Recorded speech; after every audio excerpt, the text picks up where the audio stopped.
Boa noite. A graça e a paz do Senhor esteja com todos, amém? Também quero dar meus parabéns para esse departamento recém-criado e que teve o seu primeiro trabalho hoje, né? Nossa classe adolescente trabalhando, 5 bravos adolescentes, e foi uma benção, irmãos, uma benção, graças a Deus. Cheguei ali, o Enzo já falou, gostei muito, foi muito bom. E é isso aí, que tenham mais e que a gente possa investir todos os nossos recursos e tempo, enfim, tudo que a gente puder na vida desses meninos e meninas. Tá? Eles não são o futuro da igreja, eles já são a igreja de hoje.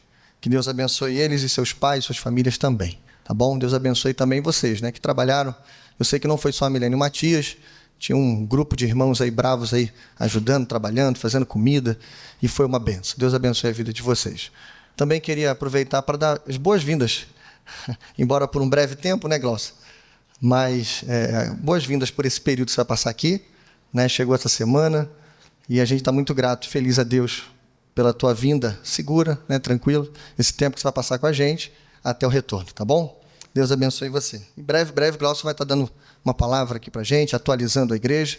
É sempre um prazer, viu, Glaucia, ter você aqui e sugar um pouquinho também, faz parte, né?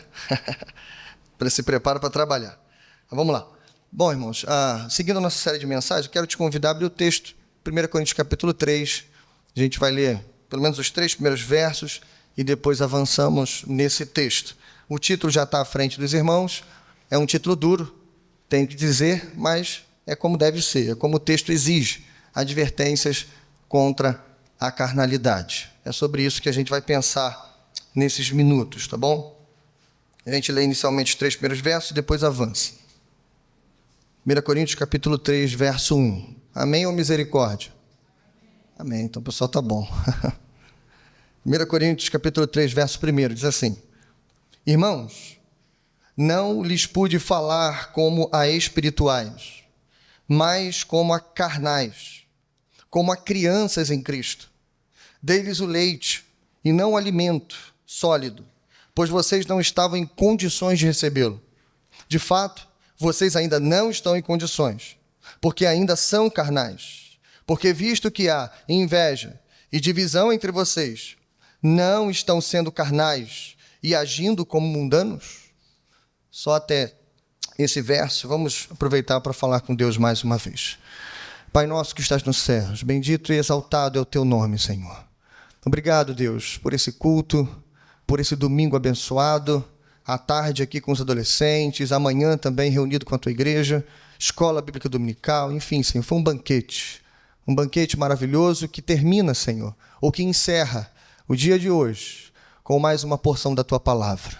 Então a minha esperança, Senhor, é que o Senhor fale aos nossos corações, a despeito, Senhor, da nossa própria dureza, a despeito dos nossos próprios preconceitos e a despeito, Senhor, da nossa própria imaturidade, mas que haja transformação nessa noite.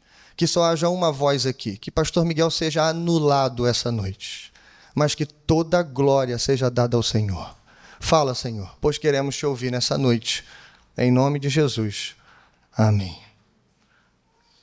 Bom, irmãos, esse é o nosso tema, advertências contra a carnalidade.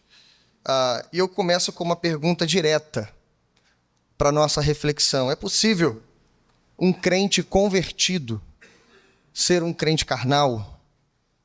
Repito, é possível um crente convertido ser um crente carnal? Eu queria que você pensasse um pouquinho nessa pergunta antes de eu dar a resposta.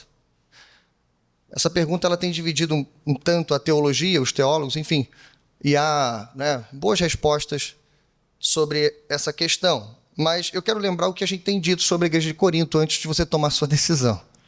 Por mais que a gente já tenha toda uma imaginação sobre a igreja de Corinto, e a gente já ouviu muito em nosso tempo de igreja, cada um aqui já teve EBD sobre Corinto, ouviu pregações sobre essa igreja, e eu tenho dito isso, que dificilmente, por tudo que a gente já ouviu sobre a igreja dos coríntios, dificilmente você usaria a igreja deles como uma igreja modelo para você, ou uma igreja modelo para a sua igreja local. E isso se dá basicamente por um preconceito que a gente tem. Porque a carta de Paulo aos Coríntios, pelo menos a primeira carta, é uma carta que expõe, sim, um tanto da feiura dos coríntios. um tanto dos problemas que lá existiam. Inclusive, Paulo escreve a carta para justamente combater essas coisas. Pelo menos 3 grandes problemas. A gente tem dito aqui. Um problema de divisão, um problema de disciplina, ou falta de disciplina, e um problema de desordem no culto. Pelo menos esses 3 grandes problemas, salvo outros menores. Mas a gente tem visto, irmãos, que apesar desses problemas, Paulo identifica essa igreja como uma igreja centrada em Cristo Jesus. Eles são os santificados de Deus, chamados para serem santos, chamados à comunhão de Cristo Jesus. É essa igreja que Paulo diz, olha, vocês não necessitam de nada, pelo contrário, foram enriquecidos em tudo, pela graça de Jesus e porque não lhes falta nenhum dom espiritual. É uma igreja que foi plantada pelo próprio Deus, é uma igreja que é sustentada pela graça de Cristo, e é uma igreja que foi capacitada pelos dons, ou por todos os dons do Espírito Santo. Então, essa é a igreja de Corinto. O que eu quero dizer aqui? Não para você se esquecer de todos os problemas que lá haviam, mas para que você não se deixe enganar. E não pense que uma igreja saudável, ou como a gente chamou aqui, uma igreja centrada, é uma igreja que resolveu todos os seus pormenores. Ou uma igreja perfeita. Não, isso com certeza você não pensa. Irmãos, a igreja de Corinto era uma igreja centrada em Cristo Jesus. E o que Paulo faz, pelo menos nesses primeiros capítulos, de uma forma muito dura, assim, é justamente não condenar a igreja, mas exortá-la. Por isso o título, Advertências contra a Carnalidade. E a ideia aqui é chamar a igreja de volta ao centro. Não são os extremos. Não é estarmos distantes da cruz, mas perto da cruz. É isso, esse é o esforço do apóstolo Paulo. Bom, já que você já pensou na pergunta, eu posso traduzir a pergunta de uma forma diferente. Então, pode uma igreja centrada também ser uma igreja carnal? E, infelizmente, irmãos, a resposta é sim. Pode um crente convertido ser um crente carnal? Infelizmente, a resposta é sim. E olha que quem está dizendo aqui pensava o contrário, um tempo aí passado. Eu já refutei isso, eu já pensei o contrário disso. Só que, à luz do contexto, tanto do livro, tanto da carta, quanto do próprio capítulo 3 de 1 Coríntios, é impossível defendermos que não. Sim, essa igreja era uma igreja centrada, mas era uma igreja carnal. Pelo menos estava carnal. E aqui a confusão se dá basicamente por causa dessa palavrinha, carnalidade. Porque no nosso imaginário evangélico, quando a gente ouve a palavra carnalidade, a sua mente, automaticamente, assim como a minha, está pensando em pecados de cunho de imoralidade sexual. Tá ou não está? Sarxe, quando a gente ouve sarxe ou sárquicos, como é usado aqui, a gente já pensa literalmente em pecados de cunhos de imoralidade sexual ou alguma coisa do tipo. E não, irmãos, não é isso. A gente volta para os primeiros versos, e você vê aqui um paralelo muito claro. Veja, de novo, vamos ler mais uma vez os 3 primeiros versos. Olha só. Irmãos, não lhes pude falar como a espirituais, mas como a carnais. Esse é o primeiro contraste. Espirituais e carnais. Por quê? Como a crianças em Cristo. Dei-lhes o leite, e não o alimento sólido, pois vocês não estavam em condições de recebê-lo. De fato, vocês ainda não estão em condições. Então, irmãos, está muito claro. Paulo não está falando aqui de pecados de imoralidade. Paulo está falando de imaturidade cristã. Paulo está falando de uma igreja que recebeu o evangelho, recebeu o testemunho de Cristo. Uma igreja que está sendo santificada, mas que, infelizmente, nesse momento, nesse estágio, estagnou-se. Está paralisada, como eu gosto de dizer, tomando leite de copinho. E está muito bem com isso. E Paulo está dizendo, olha, eu queria aprofundar a coisa. Eu queria falar o que falei aos romanos com vocês, por exemplo. Eu queria escrever tão profundamente como eu vou escrever ainda para os efésios. Mas eu tenho que ficar tratando sobre assuntos básicos ainda. E perceba, a gente está no capítulo 3, essa é a 5ª mensagem, e a gente vai falar de unidade de novo. E esse tema só vai acabar no capítulo 4. Paulo insiste nisso. Por quê? Porque esse era o grande problema da igreja de Corinto. Divisão, partidarismos, fã-clube, chame do que você quiser. Por isso, irmãos, a advertência contra a carnalidade é uma advertência é uma advertência à imaturidade da igreja. Uma igreja que precisa crescer e desenvolver em Cristo Jesus. Portanto, agir como mundanos, é isso que Paulo vai dizer no verso 3. Por acaso vocês não estão agindo como mundanos? Paulo está falando aqui de um estilo de vida. Ele está falando de uma igreja que recebeu o evangelho, mas que em várias partes da sua vida prática ainda mantinha aspectos do seu antigo estilo de vida. E por isso estavam estagnados. A gente vai falar bastante sobre isso, tá? E eu espero, irmãos, que o mesmo efeito que esse capítulo ou essa parte da carta produziu na vida dos coríntios produza na nossa vida também.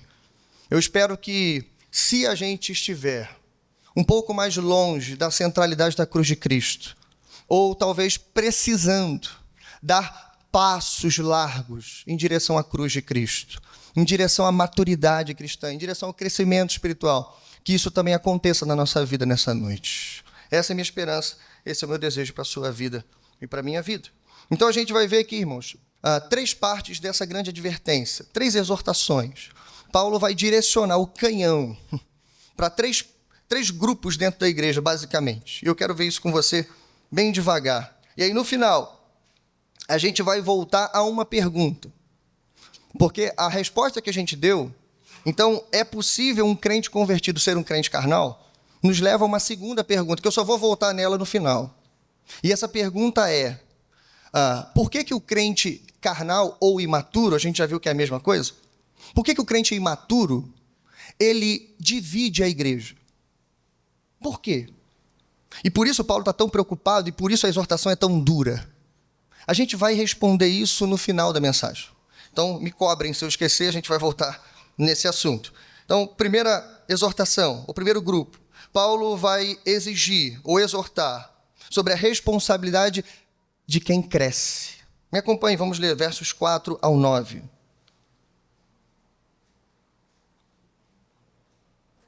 Da responsabilidade de quem cresce. Veja isso. Pois quando alguém diz, eu sou de Paulo, e outro, eu sou de Apolo, não estão sendo mundanos? Afinal de contas, quem é Apolo? Quem é Paulo? Apenas servos por meio dos quais vocês vieram a crer, conforme o ministério que o Senhor atribuiu a cada um. Eu plantei, Apolo regou, mas é Deus, ou Deus é quem fazia crescer. De modo que nem o que planta, nem o que rega são alguma coisa, mas unicamente Deus que efetua o crescimento. O que planta e o que rega tem um só propósito, e cada um será recompensado de acordo com o seu próprio trabalho, pois nós somos cooperadores de Deus, vocês são lavoura de Deus e edifício de Deus.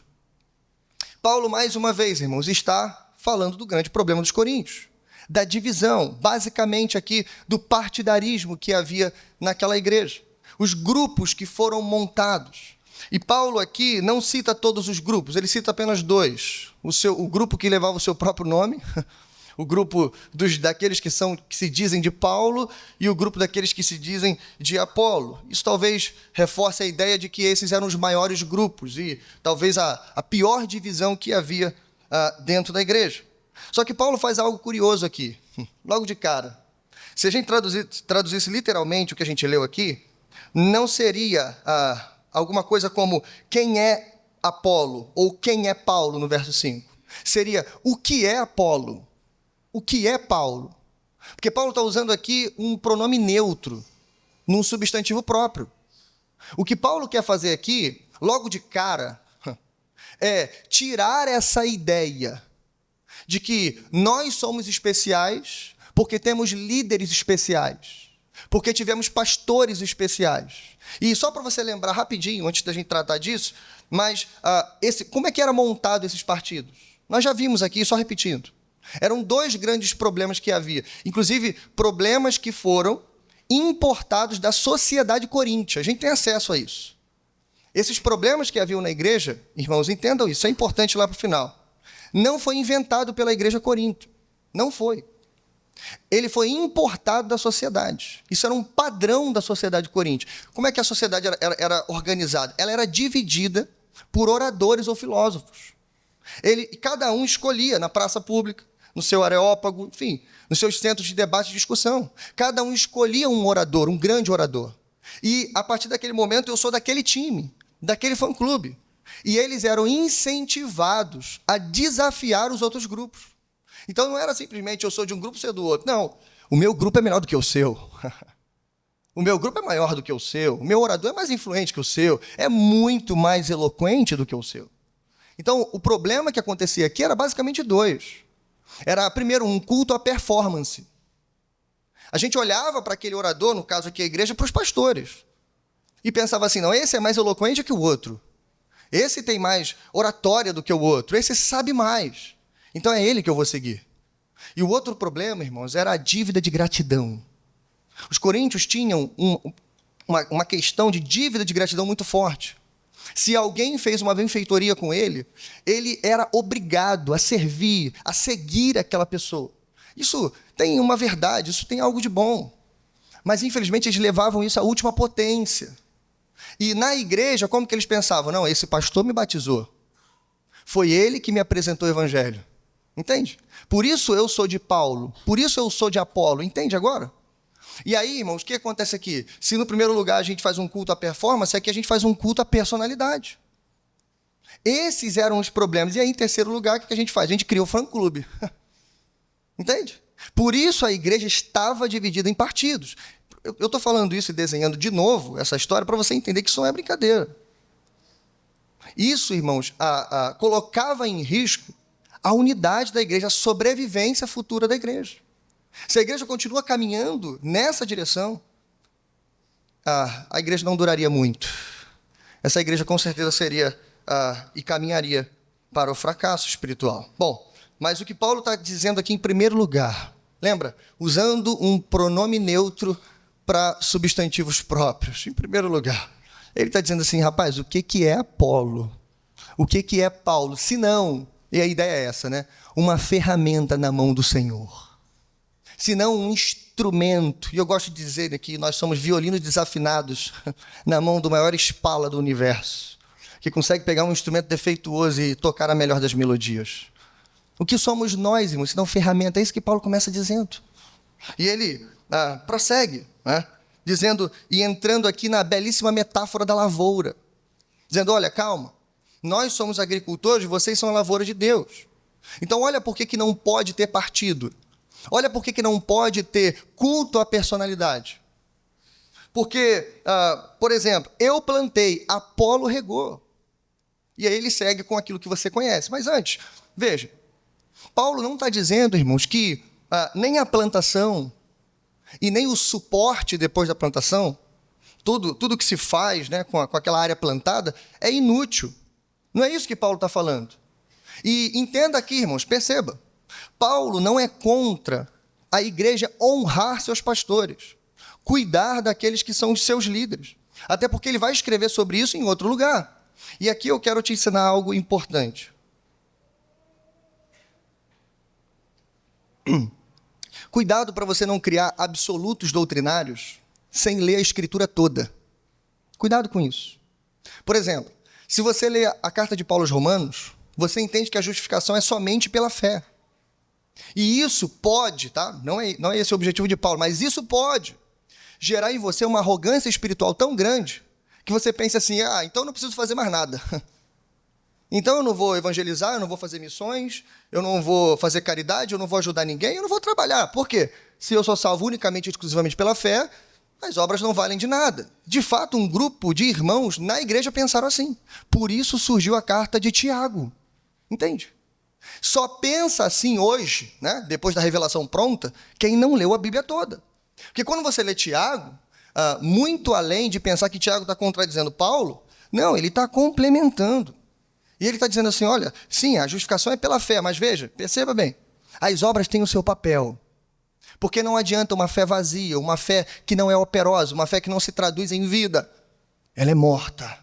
Então as obras é aquela coisa que vai evidenciar a sua fé. Entende isso? A mesma coisa que Paulo está dizendo aqui. Ele não está combatendo uma igreja que honra seus pastores. Ele vai escrever sobre isso aos Tessalonicenses, por exemplo. Leia Tessalonicenses capítulo 5, você vai ver isso lá. Honrai os vossos líderes, aqueles que cuidam de vocês. Agora, muito provavelmente, ele escreve isso para os Tessalonicenses, porque esse era o remédio que eles tinham que tomar. Mas o remédio dos coríntios era amargo. O problema não era que eles não honravam, o problema é que eles veneravam. É que eles passaram dos limites. Eles estavam cultuando homens aqui, ao ponto de Paulo dizer no final desse texto, não se glorie em homens. Entende, irmãos? Então, cuidado com isso. Esse é o objetivo de Paulo. Então, cuidado para não criar absolutos doutrinários, sem ler a Escritura toda. E Paulo diz mais ainda. Olha, além de nós sermos os plantadores ou os regadores, Deus dá o crescimento. E ele termina esse trecho dizendo, nós somos cooperadores de Deus. A palavra cooperador aqui significa colega de trabalho, traduzindo, para os nossos dias. Não que Paulo esteja se colocando, irmãos, ao lado de Deus, como se ele fosse tão importante quanto Deus. Não, pelo contrário. Ele já deixou isso claro. Ele está falando assim, gente, o que adiantaria eu plantar? O que adiantaria Apolo regar se a lavoura não crescer? O que adiantaria? Mas eu só plantei e Apolo só regou, porque ambos fomos chamados por Deus. Foi Deus que nos chamou, foi Deus que nos deu as ferramentas, foi Deus que nos colocou na obra, foi Deus que nos deu tudo o que precisávamos para começar a lavoura. E é Deus que dá o crescimento. Entende, irmãos? Paulo está fazendo o quê? Ele está tirando todo o foco que estava sendo colocado nos obreiros e está apontando o canhão de luz no céu, na direção de Deus e dizendo, foi Deus que fez todas as coisas. Bom, Calvino tem uma frase muito importante e segura sobre esse trecho. Vale a pena ler. Olha o que ele diz. Pois, embora Deus pudesse realizar a obra sozinho, sem qualquer ajuda do trabalho dos homens, Ele nos toma como seus cooperadores e usa nosso ministério para edificar seu reino. Isso não reduz em nada o seu poder. Antes uma demonstração de sua condescendência em dignar-se a nos empregar em tão honrosa obra. Maravilha, né, irmãos, essa frase ou essa citação de Calvino, porque mostra para a gente, irmãos, do privilégio que é fazermos parte do plano de Deus para salvar o mundo, isto é, a igreja. É para isso que Deus te chamou, meu irmão. É para isso que Deus nos chamou. Por isso, irmãos, não cabe aqui nenhum tipo de honra exagerada, nenhum tipo de veneração, nenhum tipo de esperança depositada em nós, que somos homens ou líderes da igreja. Não cabe isso. Toda a honra, toda a glória precisa ser dada unicamente para Deus. Mas calma, eu falei para você que o primeiro canhão de Paulo estava apontado na direção daqueles que crescem. E de fato é isso, não confunda. Dos versos 4 ao 9, Paulo não está falando para líderes. Paulo está falando para a igreja. Por isso que ele termina dizendo, ei, vocês são lavoura de Deus. E ele acabou de dizer, olha, eu plantei, Apolo regou, mas é Deus que dá o crescimento. Então, Paulo está endereçando essa advertência, ou essa primeira exortação, àqueles que crescem. Então, a ideia aqui é que a igreja, ou seja, vocês, lavoura de Deus, que estão crescendo na graça e no conhecimento do Senhor, precisam compreender todas essas coisas. Especialmente, irmãos, Deus é o dono da obra. É Ele que levanta os homens. A igreja não é a igreja de Paulo. Lembra do capítulo 1? É a igreja de Deus que está em Corinto. Entende? Não é a igreja nem da cidade, é a igreja de Deus em primeiro lugar. A igreja não é equipada, fortalecida, capacitada por Paulo ou por Apolo, mas pelo Espírito Santo de Deus. São essas coisas que a igreja precisa ser lembrada. Aqueles que crescem, se é que estão crescendo na obra, se é que não são como as crianças dos coríntios, que estavam tomando leite de copinho, se é que estão crescendo na obra, precisam lembrar disso em primeiro e último lugar. Ei, se a obra é de Deus, o que significa? Toda a glória tem que ser dada a Deus. Amém? Essa é a primeira ordem, irmãos. Essa é a primeira advertência. Vamos para a segunda. Versos 10 ao 15. Agora ele vai falar da responsabilidade de quem constrói. Agora sim. Olhando para a igreja, ele falou para a lavoura. Agora ele vai falar de quem constrói. Ou seja, da liderança. Verso 10 em diante diz: conforme a graça de Deus que me foi concedida, eu, como sábio construtor, lancei o alicerce, e outro está construindo sobre ele. Contudo, veja cada um como constrói. Porque ninguém pode colocar outro alicerce além do que já está posto, que é Jesus Cristo. Se alguém constrói sobre esse alicerce, usando ouro, prata, pedras preciosas, madeira, feno ou palha, sua obra será mostrada, porque o dia a trará a luz. Pois será revelada pelo fogo, que provará a qualidade da obra de cada um. Se o que alguém construiu permanecer, esse receberá recompensa. Se o que alguém construiu se queimar, esse sofrerá prejuízo. Contudo, será salvo como alguém que escapa através do fogo. Paulo sai de uma linguagem de lavoura para passar agora para uma linguagem de obra, de construção. Isso é interessante por vários motivos. Não sei se você reparou, mas ele fala aqui, né, logo no verso 10, eu como sábio construtor. Ele acabou de dizer no verso 9 que a igreja é o quê? A edificação de Deus. A palavra edificação aqui pode ser muito bem traduzida, contextualizando, como prédio. Pensa assim, é um prédio, é uma edificação, é uma grande construção. E o sábio construtor, essa palavra construtor, seria muito bem traduzida hoje por arquiteto. Com uma pequena diferença, viu, Nathanael? Uma pequena diferença aqui. O arquiteto hoje ele é o projetista, ele é o que desenha. Naquela época não, naquela época o arquitecton, né, é aquele que era o responsável por toda a obra. Tá? Desde mais ou menos o que você está fazendo também, né? Na comissão de obras. Mais ou menos isso. Ele não era só o desenhista, ele era também o mestre de obras. Então ele passava por toda a fase da obra até a sua conclusão, enfim. Era mais ou menos isso. Por isso ele diz, olha, eu como sábio construtor, veja, lancei o alicerce. E a partir daqui, Paulo vai apontar o canhão para a liderança dos coríntios, e ele vai dar 6 distintivos, que eu quero passar por eles muito rápido junto com você, nesse trecho aqui, para, enfim, que nós, todos nós, que somos líderes em algum nível, e eu sempre digo isso, a diferença é só o tamanho do nosso rebanho, viu? A diferença é essa, somos todos líderes, a diferença é o tamanho do nosso rebanho. Bom, 6 distintivos do sábio construtor. Primeiro, o sábio construtor é aquele que lança o alicerce certo. Irmãos, uma obra está fadada ao fracasso se a fundação for fraca. Isso eu aprendi na obra da nossa igreja, né? Que o peso da estrutura, a quantidade de andares, a capacidade do prédio, depende diretamente da sua fundação. Parece óbvio, mas eu não sabia disso. É assim que funciona. Ou seja, se a gente lançar um tipo de alicerce, a gente vai chegar num determinado tamanho. Ou aquele prédio vai começar a entortar e rachar, né? Mas o prédio depende do seu alicerce. É isso que Paulo está dizendo aqui em palavras muito fáceis. E ele está dizendo, gente, não existe outro alicerce que não seja Jesus Cristo. Se a igreja é de Deus, se a obra é dele, se foi ele que nos chamou, ele que nos capacitou, se a glória é para ele, então não faz sentido a gente botar outra pedra fundamental que não seja Jesus Cristo. É assim que ele começa. Mas segunda qualidade ou característica desse arquiteto. Segundo, lança o alicerce para que outro venha depois dele e construa. Todo sábio construtor, todo líder, todo pastor precisa entender isso. Nós trabalhamos para outros. E aqui é no sentido não da igreja só, mas para outros construtores. Para deixar o caminho para eles, assim como nós também.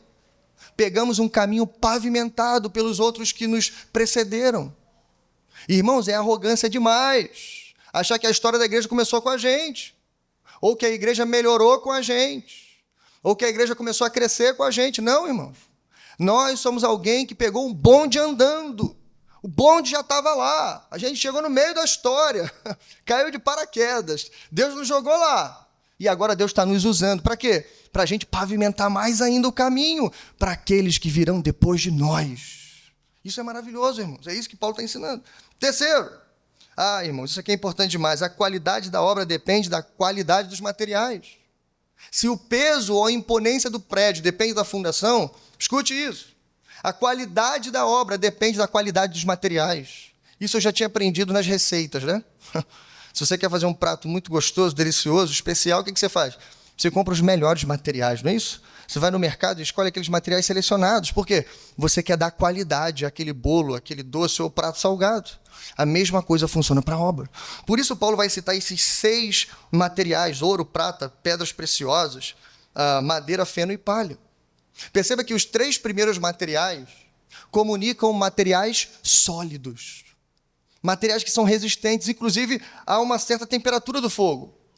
Mas os 3 últimos materiais são materiais, irmãos, que se a gente jogar no fogo agora, o negócio desmancha. Madeira, feno e palha. Poxa, até o vento carrega. Então, o que Paulo está dizendo aqui é: ei, sabe o construtor, tem que lançar o alicerce certo, tem que ter humilde para saber, ei, não estou sozinho na obra, estou fazendo para outros que vão me suceder. Mas, em terceiro lugar, precisa cuidar com o tipo de material que está colocando. Irmãos, isso aqui fala sobre o nosso cuidado, o nosso zelo em pastorear, em pregar, em servir as mesas, em limpar a igreja, em acudir os necessitados. A pergunta que Paulo está fazendo aqui é: como a gente tem feito isso? É usando feno e palha?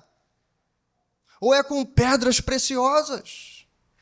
A ideia aqui, irmãos, é basicamente essa, se a gente traduzisse isso para pregação. A gente tem pregado a sã doutrina? A gente tem pregado todo o conselho de Deus? A gente tem sido fiel ao texto sagrado? Ou a gente aproveita esse momento para jogar indireta, por exemplo? Ou para falar de futebol, como muitos pastores fazem? Para contar piadas? Fazer você voltar para casa feliz e alegre, um pouquinho mais contente do que saiu de casa? Esse momento aqui é para isso? Não, irmãos, é para trazer o povo de volta à centralidade da cruz. É para pregar o evangelho de Jesus, irmãos. Ontem eu mandei uma frase para um pregador que não entendeu muito bem. Aquela, Rodrigo, que a gente sempre usa. A frase do Paul Washer, né? Pregue, morra e seja esquecido. Ele me disse que ia pregar, eu falei assim, lembrei de uma frase aqui para você, ó. Pregue, morra e seja esquecido. Só que o camarada não entendeu a frase. E aí ele me respondeu mais ou menos assim, eu vou ser esquecido pelas pessoas, mas não por Deus. Eu falei, não, cara, você entendeu errado. Você entendeu totalmente errado. A ideia dessa frase, quando Paul Washer pensou nela, era que nós, como pregadores, a gente tem que se certificar que no final da carreira, a igreja pode não lembrar tanto o nosso nome, mas ela com certeza vai lembrar o nome de Jesus Cristo. Irmãos, com certeza ela vai estar saturada. Aquele pastor só falava da cruz de Cristo. É isso, irmãos. Esse é o nosso objetivo de vida, inclusive. Não é que você lembre o nosso nome, não é que você construa memoriais para nós, mas é que você nunca se afaste da centralidade da cruz. Esse é o objetivo. E ele está perguntando, como vocês constroem?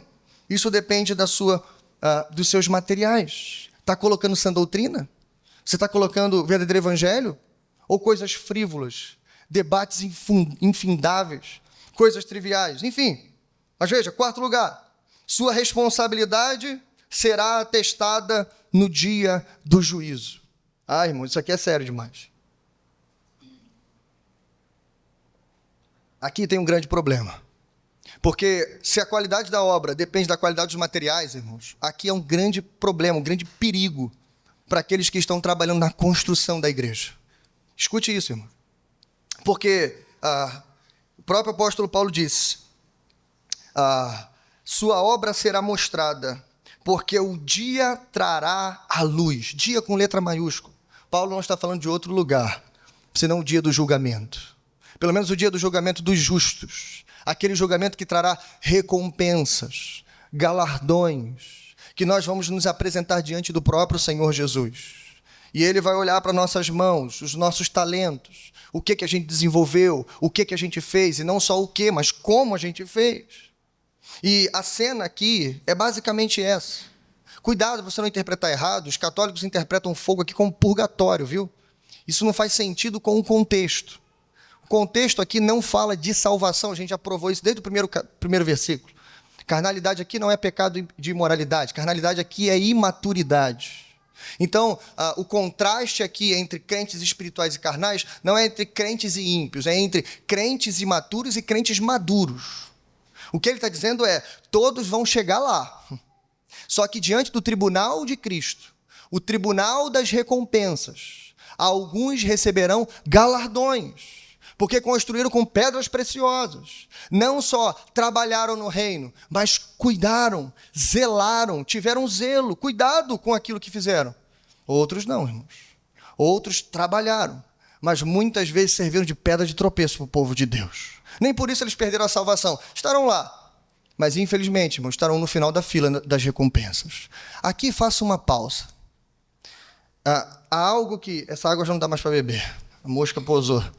Praga do Egito. Por favor, troquem para mim.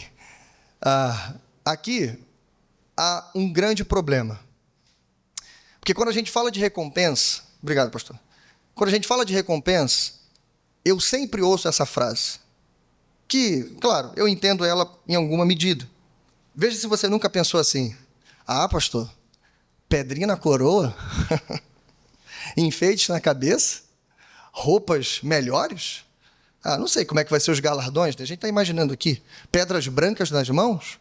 Não, pastor, eu quero estar lá. Não é isso que a gente pensa? Fala a verdade, irmão. Você pensa assim também? Eu já pensei assim.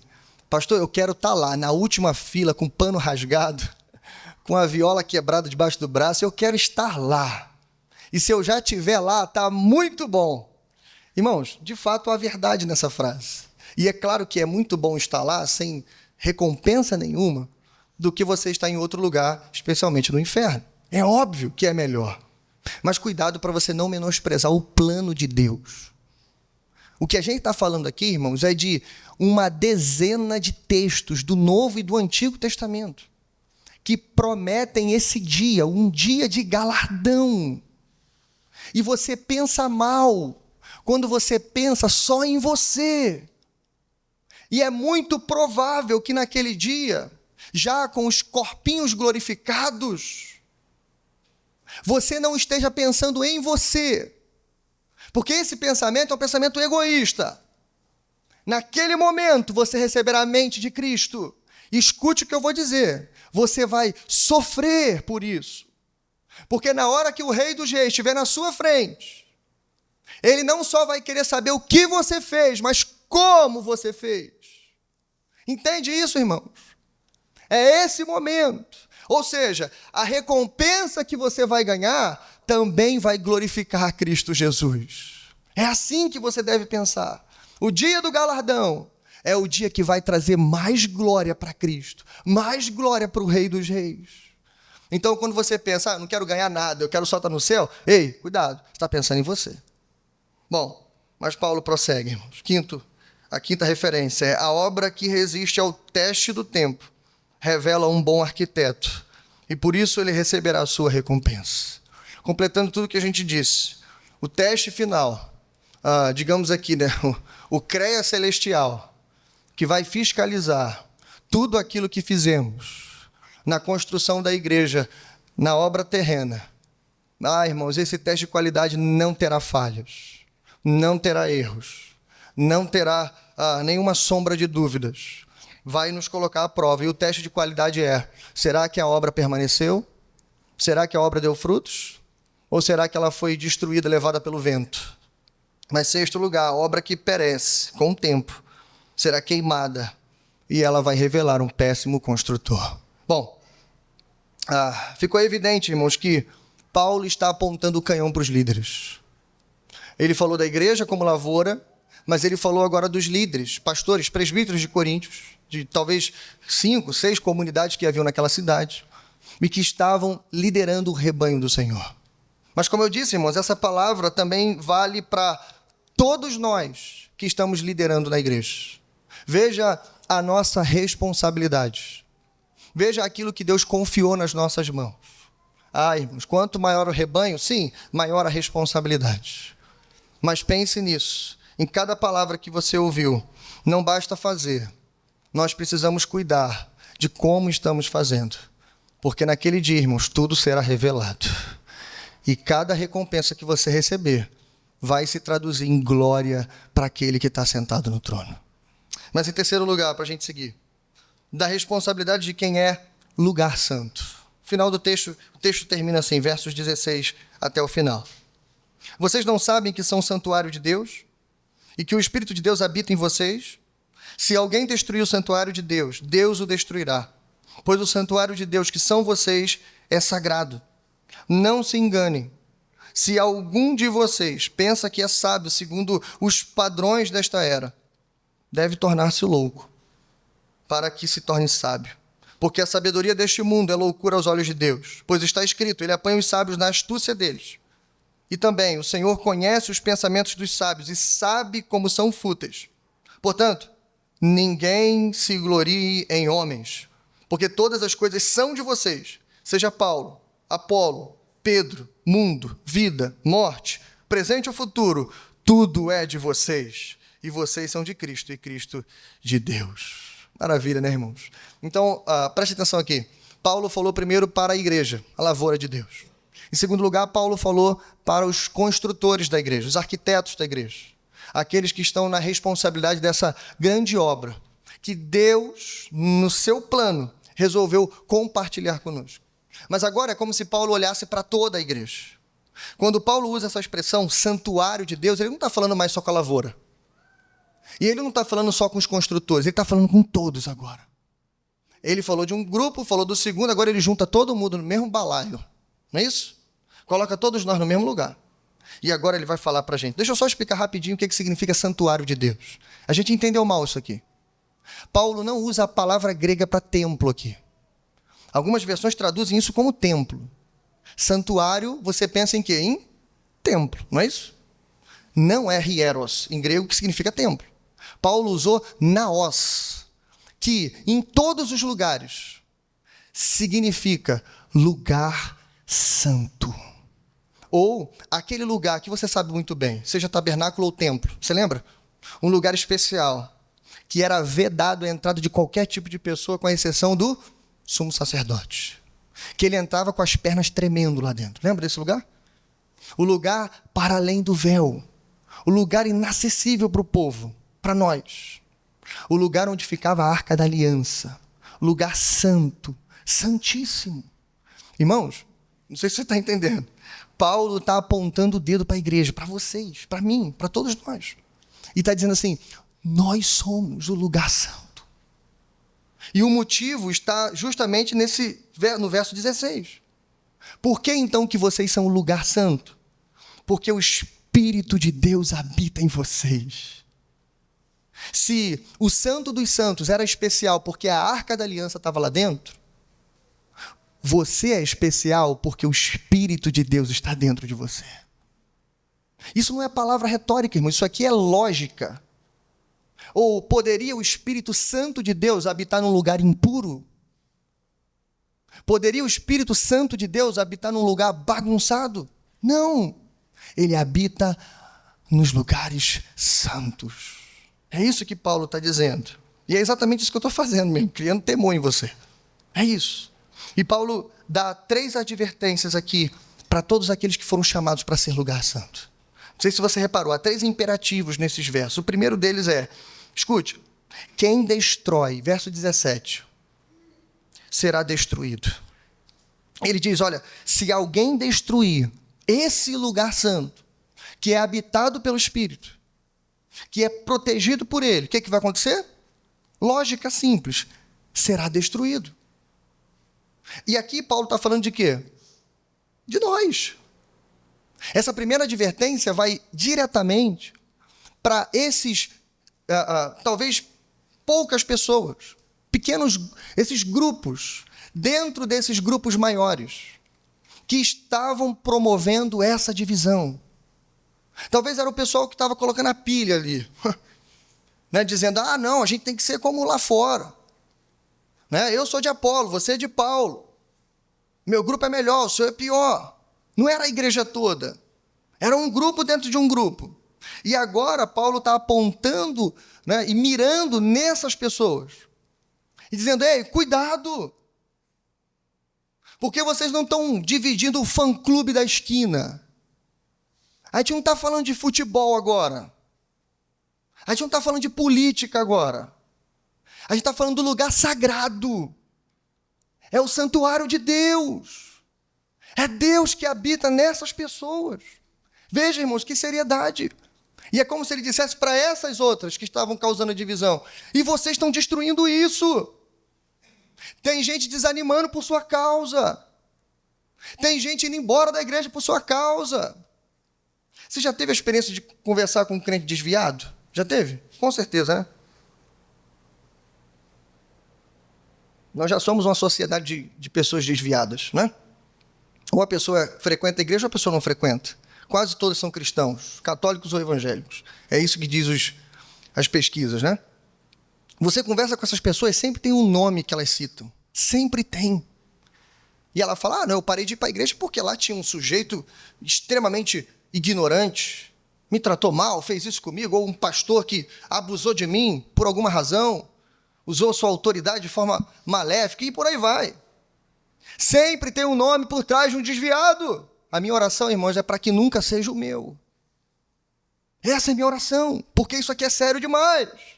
É lógica simples. Se você destrói, você será destruído.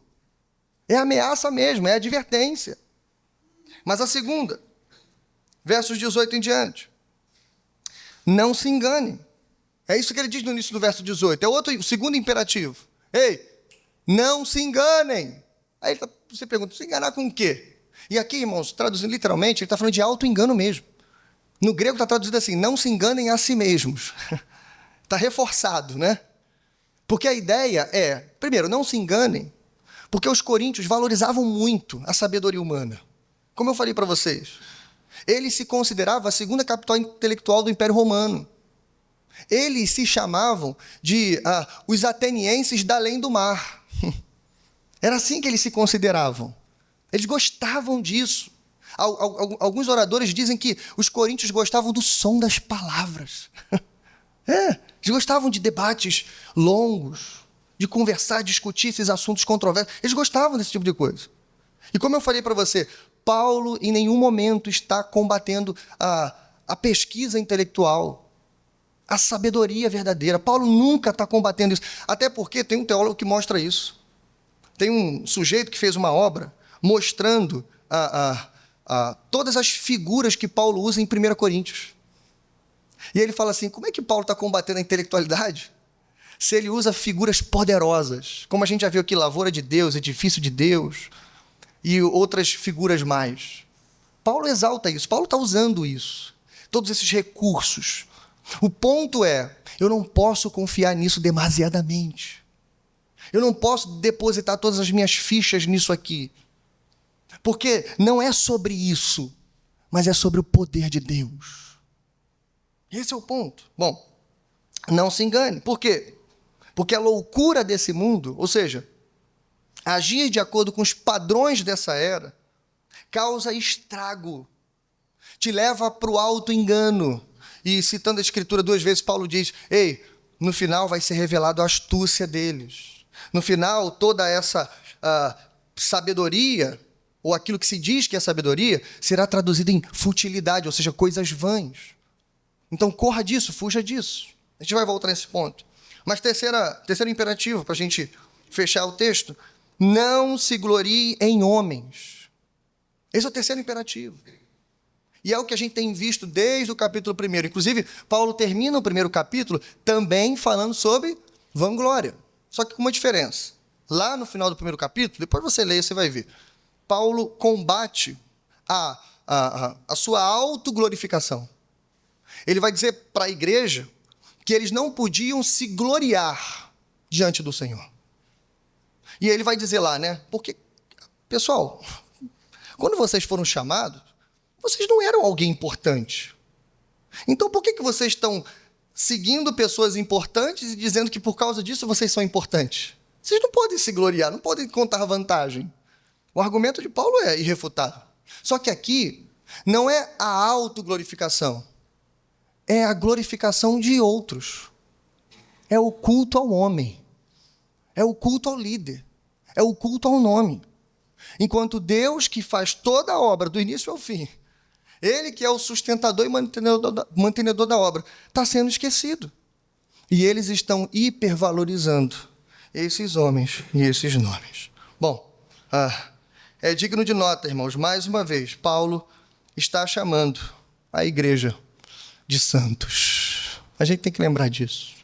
Apesar de todos os problemas dessa igreja, mais uma vez, ele aponta o dedo para a igreja e diz assim, vocês são o lugar santo. É isso que ele está fazendo. E mais, irmãos, tudo isso exalta a responsabilidade que temos.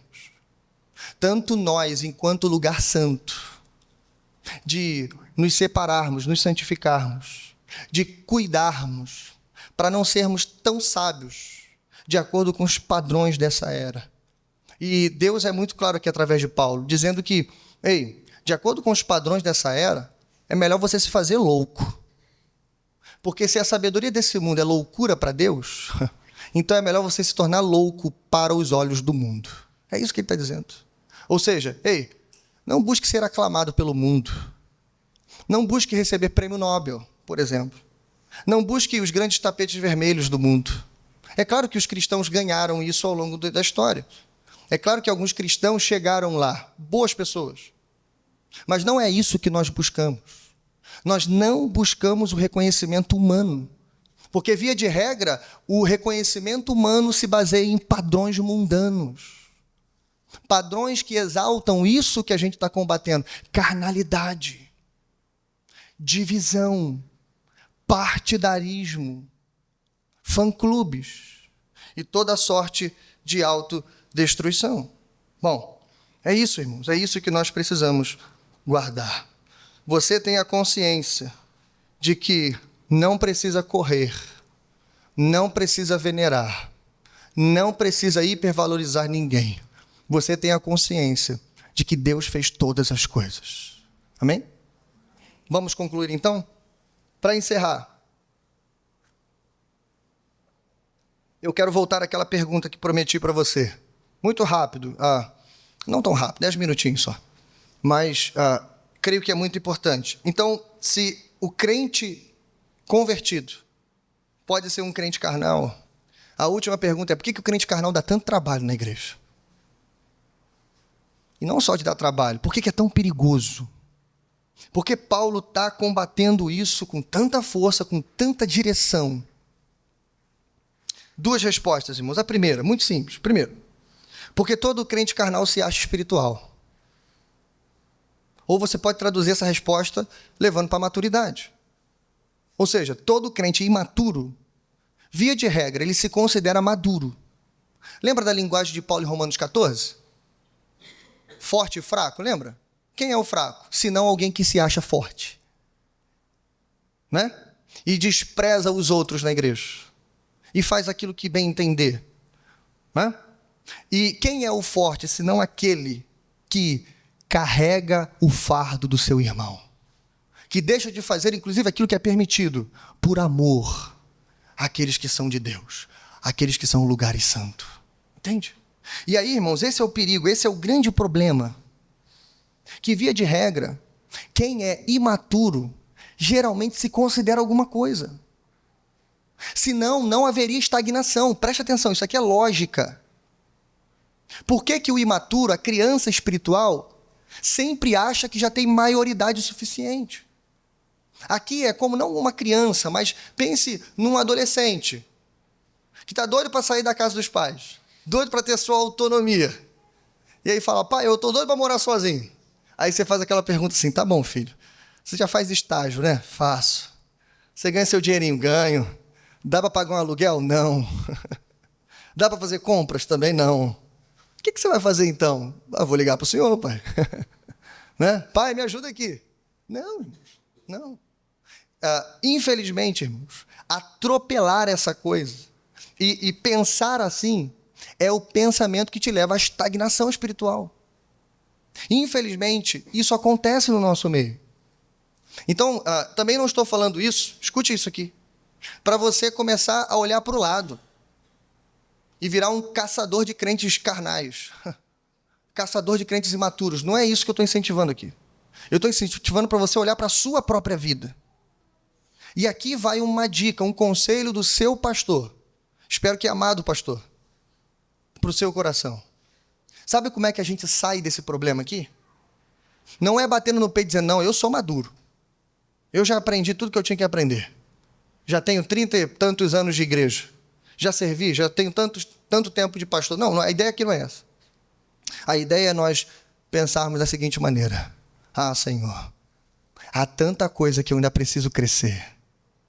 Há tanta coisa que eu ainda me considero melhor do que os meus irmãos. Há tantos aspectos que eu me acho melhor do que os outros. Então abate o meu orgulho, Senhor. Faça-me mais dependente de Ti. Sabe por quê, irmãos, eu estou falando isso? Porque quanto mais perto da cruz, mais humildade. Quanto mais maturidade cristã você tiver, mais dependente você vai se sentir desse Cristo. Entende isso? Então, um crente maduro de verdade é um crente piedoso. Sim, fervoroso, firme, mas com certeza é alguém que não se considera nada. É por isso que você vê Paulo dizendo isso algumas vezes nos seus escritos. Ele dizendo, olha, eu nada sou. Pela graça eu sou o que sou. Simples assim. Eu sou o menor dos santos, o menor dos apóstolos, o pior dos pecadores. É por isso, irmãos. Não que Paulo tinha uma visão errada sobre si mesmo, não. É que quanto mais perto de Jesus ele estava, mais ele enxergava a sua miséria e a sua dependência do Espírito de Deus. Então que Deus te conceda, irmãos, um espírito de maturidade. Que Ele te conceda, irmãos, essa visão da glória de Deus. E que você pare de ficar olhando tanto para você e comece a olhar mais para a cruz de Cristo. Olhe mais para o Senhor. A tua medida não é o irmão que está do lado, a tua medida é o Cristo crucificado. Ele é o padrão, Ele é o alvo. E por isso o alvo é alto demais, para que ninguém se ache tão alto quanto Ele. Amém? Ah, irmãos, como isso é importante. Mas em segundo lugar, para a gente caminhar para o fim, meu tempo já estourou. Segundo, por que o crente imaturo dá tanto trabalho? Porque o crente imaturo ou carnal tenta reaproveitar estruturas velhas. Essa é a segunda e última resposta. Mas eu queria sua atenção aqui. Lembra que eu disse? A igreja estava importando os padrões daquela era. Ela estava importando o jeito de agir mundano, ou o jeito de agir coríntio. A igreja não estava inventando nada. Lembra lá no Antigo Testamento? A gente quer um rei porque a gente quer o quê? Ser como as outras nações. Então, o tempo todo, o povo de Deus tem essa tentação de olhar para fora e querer cada vez mais ser parecido com eles. Enquanto o tempo todo Deus está dizendo, não, eu estou fazendo algo novo. E desde o Gênesis eu estou quebrando a lógica humana. Então a única coisa que vocês não têm que seguir é o padrão lá de fora. O nosso padrão, gente, é outro. Porque o reino bota o mundo de ponta cabeça. Não é isso? Então não confiem nisso, não importem isso, não copiem isso. Mas sigam para a centralidade da cruz de Cristo. É isso, irmão, que ele está dizendo. E por isso esse sujeito dá tanto trabalho, porque ele tenta reaproveitar estruturas velhas. Eu tirei essa ideia, irmãos, de uma frase de Jesus. Lá em Mateus capítulo 9, você vai lembrar, Jesus diz assim, ninguém põe remendo de pano novo em roupa velha. E ele disse no verso anterior, ninguém coloca vinho novo em odre velho. Claro que Jesus está falando de outra coisa ali, ele está falando da velha religião, ou do velho sistema religioso, farisaico, pesado. E traduzindo aqui muito rápido, o que Jesus quer dizer ali o reino de Deus, o evangelho, a nova aliança, não cabe mais nessa estrutura religiosa, humana, criada por vocês. Não cabe. Quantos mandamentos vocês pensaram? 613? Foi isso? Não cabe aí. Né? Não cabe nesse negócio. Sabe por quê? Porque não é só se você cometer adultério. Se você olhar e pensar, você já pecou. Não é só se você atacar um irmão e matá-lo. Se você odiar, você já matou. Entende, irmão? O evangelho não cabe nessas estruturas. E só para não dizer, irmãos, que eu não falei de política, deixe-me falar aqui e encerrar falando isso. Talvez esse tema te incomode um pouco, mas deixe-me me desculpar com você. Eu vou falar de política porque o que nos divide não é o futebol, irmãos. O que nos divide hoje não é o futebol. Eu estava no aniversário ontem torcendo para o Flamengo e eu sou vascaíno. E eu não estou nem aí se você falar assim, mas você... Não estou nem aí para isso. O que nos divide hoje não é tanto, pelo menos como foi em Atos 6, por exemplo, uma discriminação étnica. é isso que divide a gente. O que divide a gente não é tanto um culto aos homens. Não tem aqui um grupo da igreja que gosta mais do pastor David, outro que gosta mais do pastor Miguel. Não tem isso, graças a Deus aqui. Mas, infelizmente, o que divide a gente é direita e esquerda. E divide mesmo, irmãos. É hipocrisia dizer que não. Muitas igrejas quase não sobreviveram à pandemia por conta da polarização. E está vindo a eleição ano que vem. Então, sim, estou preocupado com isso. Mas estou fazendo a minha parte. Eu vou mostrar para você agora. Então, escute, irmãos. O que todas essas divisões que eu citei da Bíblia têm em comum? Atos 6, discriminação étnica, 1 Coríntios 3. O que todas essas divisões têm em comum? Estão tentando reaproveitar coisa velha da vida passada. Infelizmente, esse é o nosso erro, inclusive o meu. E eu vou citar o meu exemplo aqui. Eu já me identifiquei como conservador. Mas se for preciso, eu tiro isso aqui diante de vocês. Não me considero mais um conservador. Pronto. Falei. Doe em quem doer, não estou preocupado com isso. E vou explicar para você citando esse exemplo. E quero encerrar assim. Foi assim que Deus me caminhou e é assim que eu vou entregar para você. Escute isso. Como um bom conservador, eu sei muito bem o que significa ser um conservador. O lema do conservadorismo, segundo Edmund Burke e outros teóricos, é: o conservadorismo entende que tudo o que passou pelo teste do tempo e foi benéfico para o povo deve ser preservado. Eu quero que você preste bastante atenção aqui. Ou seja, tudo aquilo que sobreviveu à história da humanidade e chegou até a gente e é benéfico deve ser preservado, mantido. Claro que há verdade nisso. Ok. Mas a pergunta que a gente tem que fazer é: quem diz o que é bom? Quem diz o que é benéfico e para quem diz que é benéfico? Ok? Um exemplo disso, que não é meu, enfim, é dos críticos cristãos, e a escravidão racial? Escravidão moderna, recente, tráfico escravo e etc. Como é que a gente se comportou nesse período? Só um resumo rápido histórico para você. Cristãos conservadores, inclusive batistas, nossos irmãos, gente que eu tenho um livro publicado em casa, era a favor da escravidão racial. Pasme você. Claro, a gente também não deve, julgar demasiadamente esses irmãos. Eles tinham a cabeça daquele tempo. Muitos deles se arrependeram depois, e ultrapassaram esse erro. Mas escute isso. Eles quiseram manter a escravidão justamente porque era uma estrutura que funcionava. Estão entendendo ou não? Era uma estrutura que funcionava. Mão de obra barata, era bom para os senhores de terra. Na cabeça deles era bom também para o negro africano que saía de um país de muita miséria. E mantiveram esse tipo de coisa. E alguns defendiam, inclusive, biblicamente, porque, afinal de contas, a Bíblia não manda acabar com a escravidão. Sim ou não? Isso aconteceu. Ninguém pode dizer que não. Isso é história, isso é fato. Agora veja, irmãos, a ironia de tudo isso. E aqui está a beleza do Evangelho. O Evangelho não cabe nessas estruturas, sabe por quê?